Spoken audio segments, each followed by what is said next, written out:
Tre giovani nobili, rampolli inglesi laureati ad Oxford, chiedono ai loro genitori di intraprendere il viaggio culturale verso l'Italia, il Grand Tour. Padre, madre, vi prego, lasciateci partire per visitare. E oltretutto studiare le bellezze d'Italia.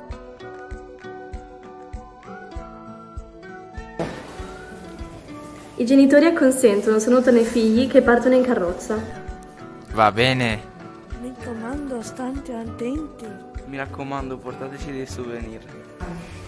Arrivano prima a Verona dove ha impegnato Giulietta e Romeo.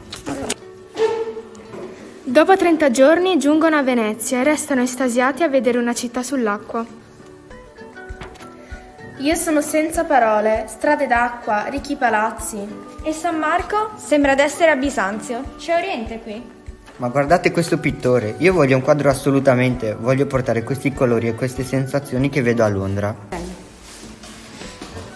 I giovani rampolli vorrebbero portare a Londra un ricordo a colori di quello che hanno visto. Mentre stanno discutendo, un passante dice: Ve portomi dal più grande pittore di Venezia, ecco se par di qua.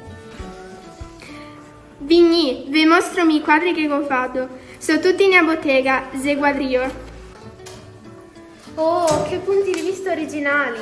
Dall'alto? Ma come fa a riprodurre la prospettiva in modo così preciso? Mi uso sto scatolone, si chiama camera ottica. Che trasparenza dell'acqua, che cieli luminosi. Tornati a Londra i genitori si vantano di possedere le opere portate dal Grand Tour. Caro il mio duca di Newcastle, questo che vede? È un souvenir portatomi da mio figlio dal Grand Tour. È un canaletto.